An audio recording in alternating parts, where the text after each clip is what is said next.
আসসালামু আলাইকুম। শিক্ষার্থীরা কেমন বিশ্ববিদ্যালয় চায়, আমি আজকে দ্বিতীয় পর্ব নিয়ে আলোচনা করব।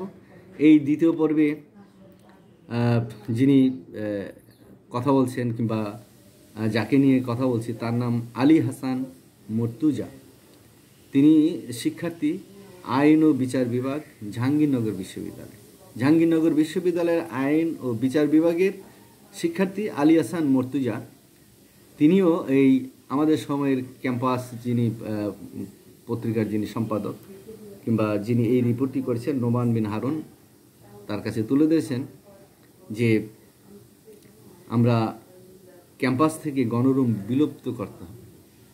আমরা ক্যাম্পাসে গণরুম চাই না। আর গণরুমের যে কাহিনীগুলো খুব বিভৎস, লোমহর্ষক এবং সেটা খুব বেদনাদায়ক। বিশ্ববিদ্যালয় পর্যায়ে এটা হওয়া উচিত না। এগুলি দেখার মতন আমাদের দেশে কেউ কি নেই? কোথায় শিক্ষামন্ত্রী, কোথায় শিক্ষা সচিব, কোথায় ভিসি, কোথায় প্রভিসি, কোথায় বিভাগের হেড? সবাই কি গড্ডালিকা প্রবাহে ভাসছেন? একটু কি দেশকে নিয়ে আপনারা শিক্ষার দায়িত্ব যদি থাকেন, শিক্ষার কোথায় কি ঘটছে সেগুলিকে আপনারা জানেন না? এই যে ব্যর্থতার পরে আপনারা চাকরি করেন কোন হিসাবে? মন্ত্রিত্ব ধরে রাখেন, লজ্জা লাগে না? লজ্জা হওয়া উচিত যে আপনারা এই দেশের সন্তান। ছেলেমেয়েরা আজকে এই অভিযোগগুলো তুলছে, অভিযোগগুলো তারা মানুষের কাছে তুলে ধরছে। তাতে ওই সমস্ত অপরাজনীতির সাথে যারা জড়িত তাদের লজ্জা হওয়া উচিত, তাদের ওই দায়িত্বে আর আসা উচিত না। দেশকে যদি ভালোবাসতে না পারেন তাহলে কেন রাজনীতিতে আসেন, কেন শিক্ষকতায় আসেন? শিক্ষার প্রতি যদি দরদ না থাকে, শিক্ষার্থীদের প্রতি যদি দরদ না থাকে, তাহলে আপনি কেন একজন শিক্ষক হতে আসবেন? আপনি ব্যবসা করেন, বালুর ব্যবসা করেন, ইটের ব্যবসা করেন, অনেক পয়সা আছে। আপনি জ্ঞানী গুণীর কাতারে যাবেন, সম্মানী লোক হবেন, সুশীল হবেন, বুদ্ধিজীবী হবেন, কিন্তু কাজগুলো করবেন সম্পূর্ণ হলো ওই বুইফুরদের মতন, তারপরে ওই শ্রমিকদের মতন। তা তো হয় না। কথাগুলো খারাপ, কিন্তু কথাগুলো শুনতে হয়, শোনাতে হয়, কেউ না কেউ বলে, তাই বলতে হয়। সেখানে বলছে যে নতুন বাংলাদেশের ক্যাম্পাসে শিক্ষার সুন্দর পরিবেশ নিশ্চিত করতে গণরুম মুক্ত আবাসন ব্যবস্থা সময়ের দাবি। মর্তুজা বলেছেন যে গণরুম মুক্ত একটি পরিবেশ বিশ্ববিদ্যালয় পর্যায়ে থাকা খুব আবশ্যক। একজন শিক্ষার্থী প্রথম বর্ষে যখন বিশ্ববিদ্যালয়ে আসে, তখন সম্পূর্ণ নতুন পরিবেশে তাকে নানা প্রতিবন্ধকতার মুখোমুখি হতে হয়। হ্যাঁ, গ্রাম থেকে সাধারণ একটি ছেলে আসলো, গরিব ঘরের সন্তান কিংবা বড় ঘরের সন্তানই হোক, সে শহরে এসে বিশ্ববিদ্যালয়ের পরিবেশ সে জানে না, কিন্তু এখানে এসে তাকে একটা নতুন পরিবেশে যখন আসে, তখন নানা ধরনের বাধা প্রতিকূলতা তাকে মুখোমুখি করতে হয়। অস্বাস্থ্যকর পরিবেশ, চারপাশে মানুষের অমানবিক আচরণের মধ্য দিয়ে তাকে শিক্ষা জীবন চালিয়ে যেতে হয়। কথাগুলো একটু বুঝতে পেরেছেন যে ওখানে কী বিদ্যমান? তাহলে ওই বিশ্ববিদ্যালয়ে কি বিদ্যমান আছে? অর্থাৎ ওই বিশ্ববিদ্যালয়ের যে প্রশাসন আছেন, তারা একটি নতুন ছাত্র আসলে যে প্রতিবন্ধকতার সৃষ্টি হয়, যে অমানবিক যে আচরণ তার উপরে করা হয়, সেগুলো দেখশন করার জন্য কোনো শিক্ষক কিংবা ভিসি, প্রভিসি কিংবা তার প্রশাসনের কেউ দেখার নেই। এইটাই স্পষ্ট হয়ে গেল এই মর্তুজার কথা থেকে। তো তারপরে বলছে তার উপর গেস্ট রুমে ম্যানার শেখানোর, অর্থাৎ স্বভাব তাসির শেখানোর, গেস্ট রুমে ম্যানার স্বভাব তাসির শেখানোর নামে চলে অসভ্য আচরণ। এটা আমাদের কালচার। এই কালচারটা কারা করে? আমাদের বড় ভাইরা, যারা রাজনীতিতে সম্পৃক্ত। যখন যে সরকার থাকে, সে সরকারের বড় ভাইরা, তারা তখন তাদের কাছে এই শোনো, এইভাবে করতে হবে, বড়দের সম্মান দিতে হবে, ওই করতে হবে। আমরা যখন ডাকবো দলে যাবে, সেখানে মিটিং করবে, মিছিল করবে, নতুবা রুম পাবে না। তারপরে ভবিষ্যতে চাকরি টাকরি অমুক অমুক এগুলি পেতে গেলে সরকারের সাথে থাকতে হয়। জানো তো, জীবনটা অন্যরকম। শুধু পড়ালেখা করলেই হয় না, সার্টিফিকেটটা হলেই হলো, তারপরে দেখা যাবে যে চাকরি পেয়ে যাবে। এইভাবে তাদেরকে প্রলুব্ধ করা হয়। আর এই প্রলুব্ধতে যারা না পড়ে, তাদের উপরই অত্যাচার নেমে আসে। এই কথাটাই তো বোঝা যায়। গেস্ট রুমে ম্যানার শেখানো, আচরণ শেখানোর নামে চলে অসভ্য আচরণ। আহা, হায় রে বিশ্ববিদ্যালয়! গণরুমে নির্ঘুম রাত পার করার পর দিনের বেলা ক্লাসে মনোযোগ দেওয়া একেবারে অসম্ভব। যে গণরুমে যে অত্যাচার হয়, অনেকগুলো গাদাগাদি করে ছেলে মেয়েদেরকে রাখা হয়, ম্যানার নামে যে অত্যাচার করা হয়, সেখানে সে সারা রাত ঘুম আসতে পারে না। তারপরে সকালে যখন ক্লাসে যায়, ক্লাসে স্বাভাবিক পর্যায়ে একটু ঘুম ঘুম ঝিমুনি আসে, স্যারের ক্লাসটা ভালো করে তার শিখতে পারে না, শুনতে পারে না। যথাযথ পড়ার পরিবেশ থেকে বঞ্চিত অনেক মেধাবী শিক্ষার্থী তার কাঙ্ক্ষিত ফল অর্জন করতে ব্যর্থ হয়। একজন মেধাবী শিক্ষকও এই অনৈতিক কাজের কারণে, এই বেবিচারের কারণে, এই অন্যায় অত্যাচারের কারণে সে মানসিকভাবে বিপর্যস্ত, ট্রমাতে চলে যায়, মেন্টাল ট্রমাতে চলে যায়। তখন সে আসলে ভালো রেজাল্ট করতে পারে। অকৃতকার্য হয়ে অনেকেই পরবর্তী ব্যাচের সঙ্গে পড়াশোনা চালিয়ে যায়, অর্থাৎ যে ব্যাচের সাথে ভর্তি হয়েছিল সেটা না হয়ে যে যখন ফিল করে তো পরবর্তী ব্যাচের সাথে সে আবার পড়ালেখা করে। এতে একজন শিক্ষার্থীর স্বপ্ন যেমন হারিয়ে যায়, তেমনি জীবনের একটি গুরুত্বপূর্ণ সময় নষ্ট হয়। এটা তো আমাদের ছেলে মেয়েদের ক্ষেত্রে। আমরা যারা অভিভাবক এই কথাগুলো আমাদের শুনি, আমাদের কত কষ্ট হয়। কেমন রাষ্ট্র তো হলে আমরা চেয়েছিলাম 1971 সালে। মুক্তিযুদ্ধের মাধ্যমে দেশটি স্বাধীন করলাম। বলা হচ্ছে 30 লক্ষ মানুষের রক্তের বিনিময়ে, কয়েক লক্ষ মা বোনের ইজ্জতের বিনিময়ে এই দেশ স্বাধীন হয়েছে।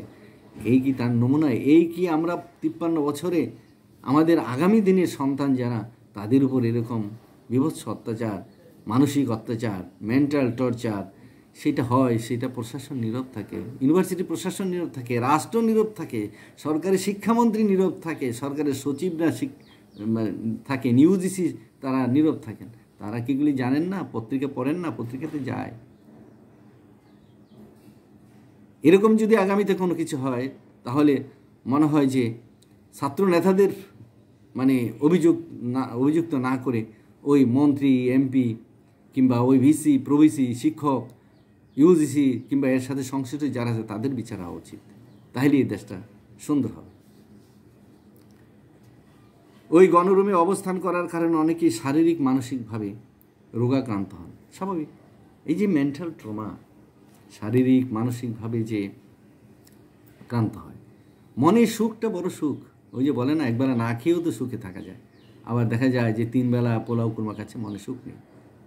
এটা তো আমরা শুনি, বলি। তো সেখানে এই ছেলে মেয়েরা এই গণরুমে থেকে থেকে যে মানসিকভাবে যে তারা অসুস্থ হয়ে যাচ্ছে, এগুলি কে দেখবে? কে দেখবে? এগুলি দেখার তো কোনো লোক নেই। কারণ বিসির কাছে যাওয়ার তার ক্ষমতা নেই। ডিপার্টমেন্টের স্যার কাছে যদি কথা হয় তখন সে হয়তো উড়িয়ে দেবে, রাখ এগুলি নিয়ে কথা বলে, এইভাবেই চলতে হবে। এটাই হলো বাস্তবতা। শিক্ষার্থী বান্ধব ক্যাম্পাস গড়তে হলে ক্যাম্পাস থেকে গণরুম বিলুপ্ত করতে হবে। তার পরিষ্কার কথা, গণরুম থাকতেই পারবে না এটা।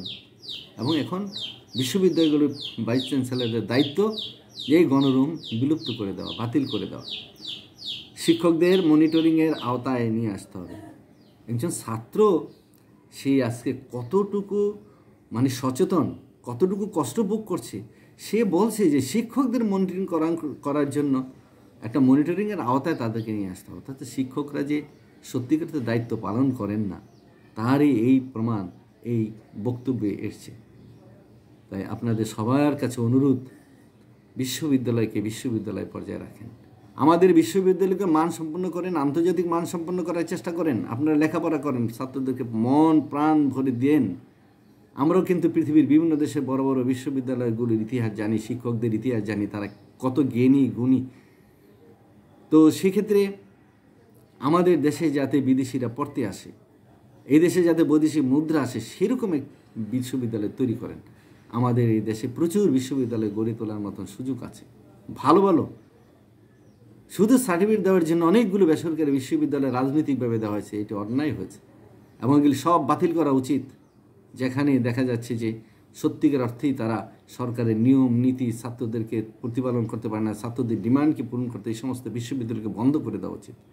এবং নতুন করে প্ল্যান করতে হবে যে বাংলাদেশে এমন কিছু বিশ্ববিদ্যালয়কে চয়েস করতে হবে যেগুলো আন্তর্জাতিক মানসম্পন্ন হবে, যেখানে দরকার বিদেশ থেকে প্রফেসর নিয়ে এইটাকে করতে হবে, যাতে আমাদের ফরেন কারেন্সি আসে। আজকে আমাদের দেশের ছেলেমেয়েরা লন্ডন, কানাডা, দেখা যায় অস্ট্রেলিয়া, আমেরিকা, বিভিন্ন দেশে, জাপান, তারা পড়তে যাচ্ছে, সিঙ্গাপুর পড়তে যাচ্ছে, ডলারের বিনিময়ে তারা সেখানে পড়ালেখা করতে যাচ্ছে। তা আমাদের দেশে যদি সেই রকম মানের শিক্ষা প্রতিষ্ঠান থাকে, অবশ্যই বিশ্বের বিভিন্ন দেশের লোকেরা আমাদের দেশে ডলার নিয়ে আসবে, তখন আমাদের বৈদেশিক মুদ্রা অর্জন হবে। আমরা শুধু গার্মেন্টস শিল্পের উপর বসে থাকি, আমাদের মন মানসিকতা, আমাদের রাজনীতিতে মন মানসিকতা এত ন্যারো, তারা নতুন নতুন কিছু তৈরি করা, নতুন কিছু চিন্তা করার মন মানসিকতা তাদের মধ্যে নেই। এই রাজনীতি দিয়ে চলবে না। প্রতিটি দলের মধ্যে কমপক্ষে 80% এই মানে হবে যে বাতিলের খাতে। কেউ রাজনীতি সম্পর্কে সচেতন না, সবাই আছে দলের মধ্যে থাকে কেন? লুটপাট করার জন্য, ভবিষ্যতে একটা বড় পদ পাবে, লুট করবে, এই করবে। কিন্তু তাদের আজকে দলীয় যারা প্রধান আছেন তাদেরকেও চিন্তা করতে হবে, দিন বদলে গেছে। সৎ, যোগ্য, জ্ঞানী, গুণী মানুষকে দলের ভিতরে ভিড়াতে হবে। কারণ মানুষ একজন সৎ মানুষকে চায়। মাস্তানি আর এই দেশে চলবে না। জোর করে ভোট নিয়ে যাবে সেই দিন আর হবে না। ছেলেমেয়েরা অনেক জেগে গেছে, কারণ তারা আর ধ্বংস হতে চায় না। ধ্বংস দরকার হলে আপনাদের করবে, রাজনৈতিক দলগুলোকে করবে, কিন্তু তারা কিন্তু আর ধ্বংসের কিনারে যেতে চাবে না, তারা মাথা নত করবে না। সেজন্যই দলগুলোকেও সময়ের প্রেক্ষাপটে নিজেদেরকে সংশোধন করে দিয়ে একটু ভালো পর্যায়ে যেতে হবে। জনগণ যাতে বিশ্বাস করে, ছেলেমেয়েরা যাতে বিশ্বাস করে যে না, ওই দল এই দেশের জন্য উপযুক্ত এবং তারা দেশপ্রেমিক, তারা এই দেশে গণতন্ত্র আনতে পারবে, তারা সুশাসন দিতে পারবে, ছেলেমেয়েদের সমস্যাগুলো সমাধান করতে পারবে, শিক্ষাকে উন্নয়নের দিকে নিতে পারবে, তারপরে বিচার বিভাগকে স্বাধীন করতে পারবে, তারপরে দুদক ঠিক মতো কাজ করতে পারবে, শিল্প খাতটাকে সুন্দরভাবে এগিয়ে নিতে, ইত্যাদি ইত্যাদি সব সেক্টরে। তাহলেই কিন্তু এই দেশটা সুন্দর। ধন্যবাদ, ভালো থাকবেন।